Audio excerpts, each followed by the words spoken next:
इंसान चालाकी चतुराई से लोभ लालच धन दौलत और पावर के लिए जितना भी बुरा काम कर ले, लेकिन ये उसकी मूर्खता है, ये डिग्रेडेशन है, ये उसके अंदर का शैतान है।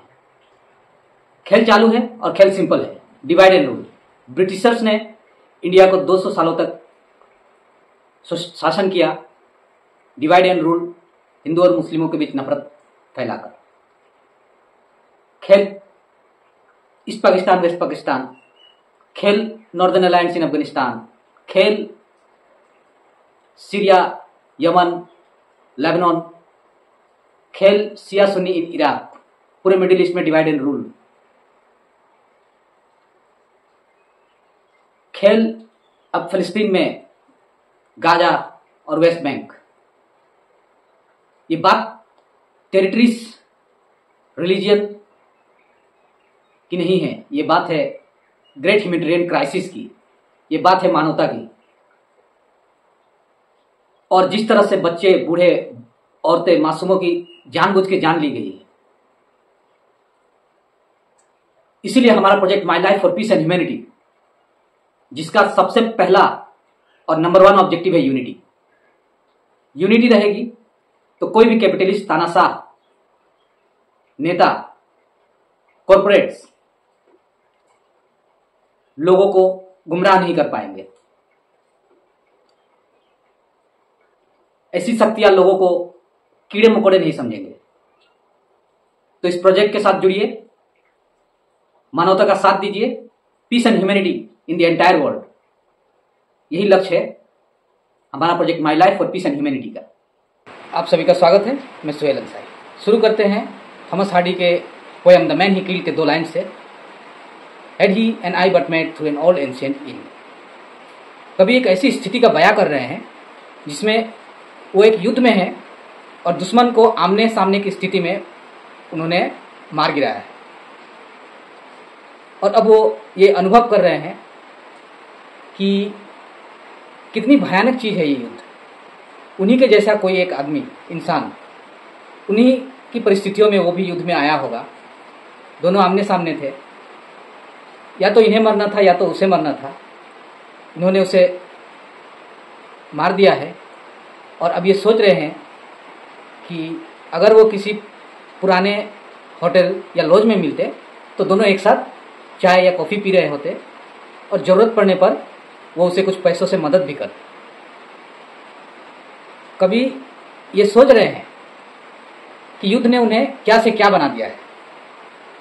उनका जो नेचर है इंसानियत का, उसको पूरी तरह से बर्बाद कर दिया है। और युद्ध कितना भयानक, ट्रेजिक और डेडली होता है। फिलिस्तीन और इजराइल का संघर्ष दुनिया के सबसे पुराने और कॉम्प्लिकेटेड राजनीतिक विवादों में से एक है। इसकी जड़ें पुरानी सभ्यताओं तक पहुंचती है, लेकिन इसकी आधुनिक रूप का शुरुआत 19वीं और 20वीं सदी के अंत से हुई है। फिलिस्तीन और इजराइल के बीच का एक ट्रेजेडी के बारे में दिन रात मोबाइल और टीवी में न्यूज आ रहे हैं। प्लेन की, मिसाइल्स की और बम्बार्डमेंट की दुनिया भर की तस्वीरें। किसी लोगों के लिए तो ये एक एंटरटेनमेंट का माध्यम बन गया है, लेकिन लोग इसके मूल विवाद और जड़ों को नहीं जानते, कोई इस पे बात नहीं करता और भ्रामक बातें, फॉल्स न्यूज़, फेक न्यूज़ का जो सिलसिला चल रहा है वो लगातार चल रही है। तो हमारा project my life for peace and humanity का लक्ष्य है दुनिया में शांति और खुशहाली लाने का। उसी लक्ष्य के तहत चलते हुए हमारा प्रोजेक्ट का चौथा जो ऑब्जेक्टिव है, to stop all kind of war conflicts and bring permanent solutions to such wars and conflicts. सारे युद्ध और कॉन्फ्लिक्ट्स को रोकना और उनके परमानेंट सॉल्यूशन ढूंढने का जो चौथा ऑब्जेक्टिव है, उसी के अंतर्गत हम आज इस विषय को समझने की कोशिश करेंगे कि आखिर मूल मुद्दे और मूल बातें क्या है। फिलिस्तीन के रूप में जाने जाने वाली यह भूमि मेडिटेरेनियन सी और जॉर्डन रिवर के बीच स्थित है। ये 3 अब्राहमिक रिलीजियन, ज्यूज, क्रिश्चियन और इस्लाम के लिए बहुत ही पवित्र मानी जाती है। उस क्षेत्र में सबसे पुरानी सभ्यता कैनानाइट्स थी। कैनानाइट्स ब्रॉन्ज एज 3500 बीसी से लेकर 1200 बीसी तक साउथर्न लेवांत में बसते थे। कनान का इलाका आज के फिलिस्तीन, इजराइल, लेबनान और जॉर्डन का हिस्सा है। कैनानाइट्स की उत्पत्ति लेवेंटाइन और कौकासस यानी आज के ईरान से आए हुए जनसंख्या का मिश्रण से हुई थी। ये लोग प्राचीन समय में मेडिटेरियन सी और उसके आसपास के इलाकों में बस गए थे। तेल काबरी एक आर्कियोलॉजिकल साइट है जहां मिडिल ब्रॉन्ज एज के कैनानाइट्स सिटीज के अवशेष मिले हैं। कैनानाइट्स लोग मिस्र और मेसोपोटामिया के साथ व्यापार करते थे। कैनानाइट्स के डीएनए एनालिसिस से यह पता चला है कि उनका जेनेटिक संबंध आज के मॉडर्न डे लेबनीज, अरब और ज्यूस से है और उनकी एंसेस्ट्री लोकल और माइग्रेंट पॉपुलेशन की मिश्रण थी। आज के मॉडर्न लेबनीज लोगों के 90% से ज्यादा जेनेटिक एंसेस्ट्री प्राचीन कैनानाइट्स से आता है। अराउंड 1200 बीसी इजराइलिट्स ने कनान के पहाड़ियों में बसना शुरू कर दिया।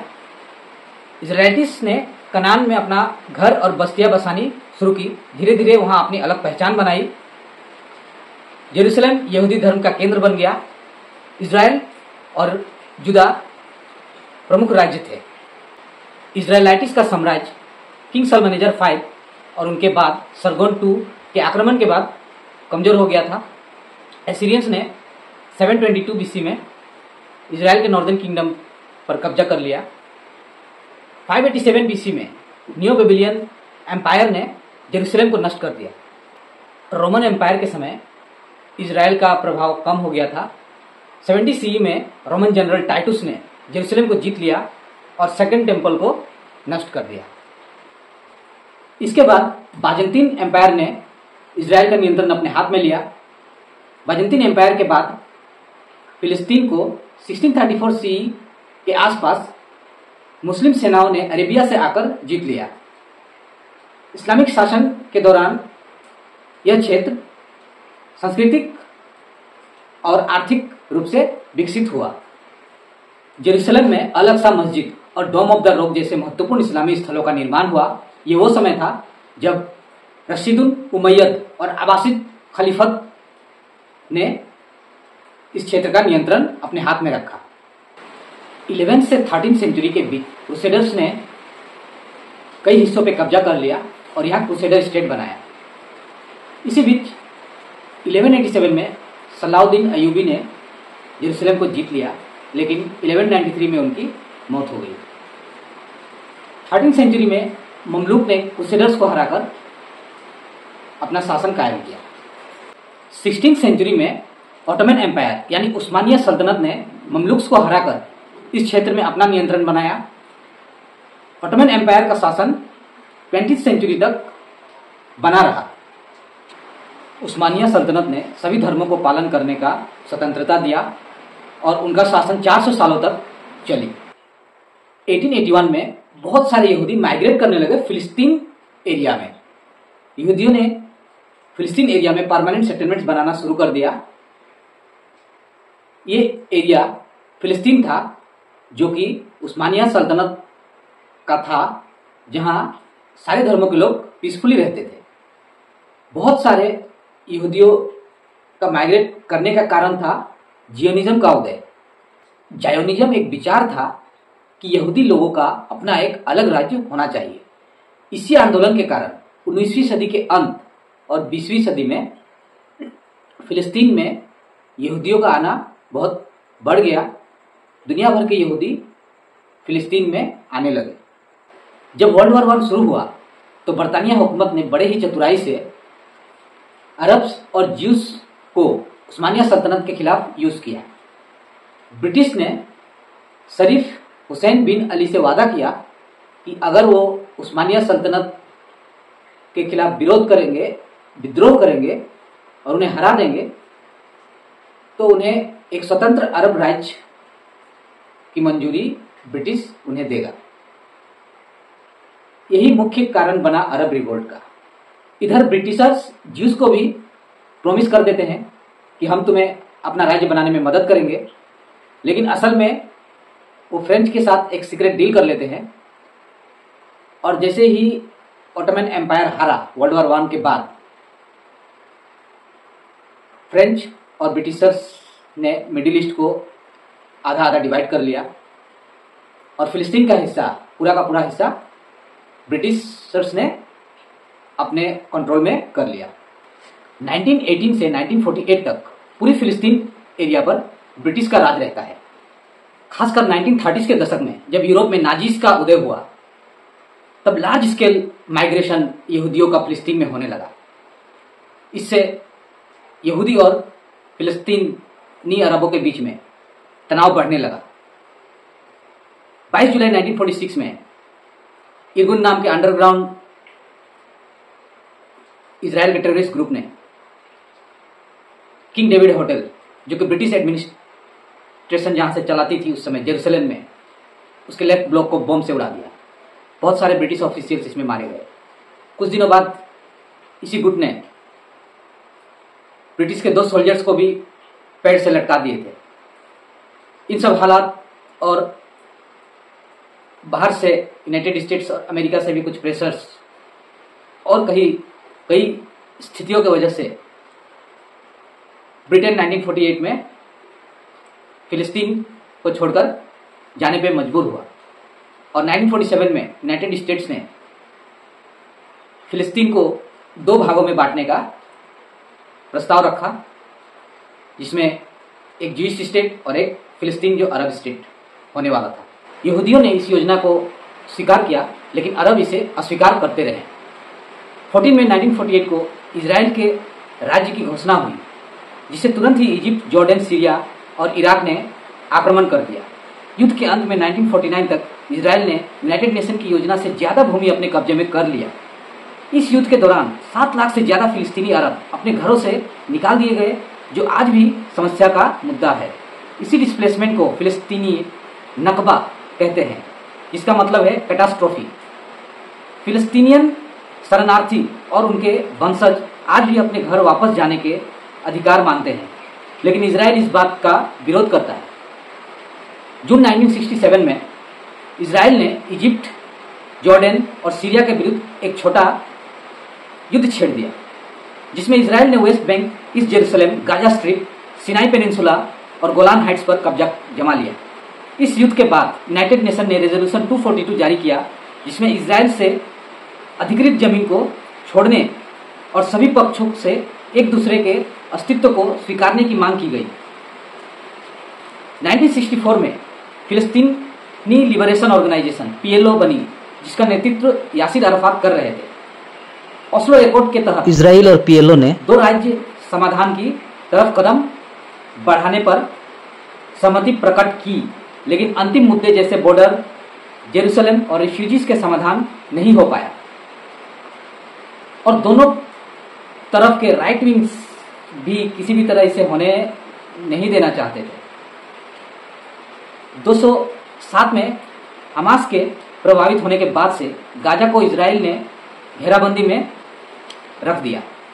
इस इजराइल और फिलिस्तीन के संघर्ष के कुछ मूल मुद्दे को हम आप लोगों के सामने रखना चाहते हैं। पहला मुद्दा है जेरूसलम, जो कि तीनों धर्म, जीव, इस्लाम और क्रिश्चियनिटी के लिए एक पवित्र स्थल माना जाता है। इजराइल ने 1967 में जेरूसलम को एनेक्स कर लिया, लेकिन ये इंटरनेशनली रिकॉग्नाइज नहीं है। फिलिस्तीन इस जेरूसलम को अपना भविष्य की राज्य की राजधानी बनाना चाहता है। सेटलमेंट्स, वेस्ट बैंक और ईस्ट जेरूसलम में अवैध इजरायली बस्तियां, जो इंटरनेशनल लॉ के तहत इलीगल है, तनाव के बड़े कारण है। वापस जाने के अधिकार, फिलिस्तीनियन रिफ्यूजीज अपने घर वापस जाने का अधिकार मानते हैं, जिसे इजराइल ने कब्जा करके रखा है। फिलिस्तीन वेस्ट बैंक और गाजा पर पूर्ण सॉवरेनिटी मांगते हैं।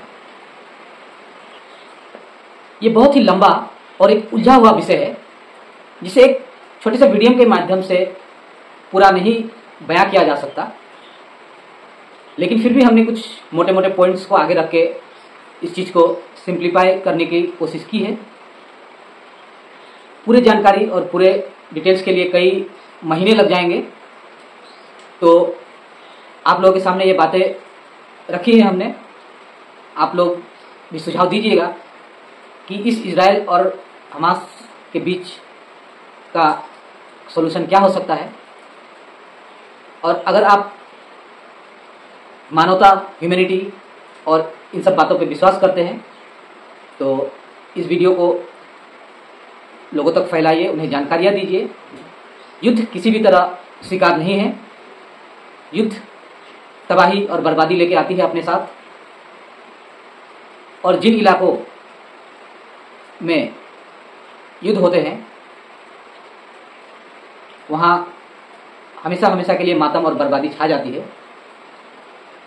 हम यही आशा करते हैं कि जल्दी से जल्दी लोगों में ज्ञान, सद्बुद्धि और लोगों के हृदय परिवर्तन हो, ताकि दुनिया से लोग लोभ, लालच, मोह से दूर रहे। लोग इंसानियत, सच्चाई और अच्छे विचार, अच्छे सोच रखे। न्यूज़ चैनल्स और सोशल मीडिया को देखने से ऐसा लगता है कि लोग बेसब्री से इंतजार कर रहे हैं कि कब इजराइल और ईरान में युद्ध हो जाए, लेकिन वो भूल रहे हैं कि इन युद्धों से आम आदमी, मासूम और सिविलियंस की जाने जाती है, उनके जिंदगियां बर्बाद हो जाती है। और जब तक ईरान में कोई सेकंड फैक्शन या कोई लोभ या लालच वाला कोई आगे नहीं आता, जिस तरह से अफगानिस्तान में डिवाइड एंड रूल हुआ, जिस तरह से इराक में डिवाइड एंड रूल हुआ, जिस तरह से इंडिया में डिवाइड एंड रूल हुआ, हर जगह ये हुआ है। और जहां ये नहीं हुआ है वो बचा है, जहां ये हो गया है उसका काम तमाम। तो पूरी विश्व के सभी लोगों में अवेयरनेस फैलाना, यूनिटी करना, समस्याओं को एक साथ मिलकर समाधान करना, यही लक्ष्य है हमारा। आशा करते हैं कि युद्ध कहीं ना हो, बस शांति, खुशहाली हो और सभी लोग एक साथ मिलजुल के रहें। और इस मुहिम को, इस पैगाम को आगे बढ़ाइए, हमारा साथ दीजिए। फिर मिलेंगे। गुड बाय, अलविदा।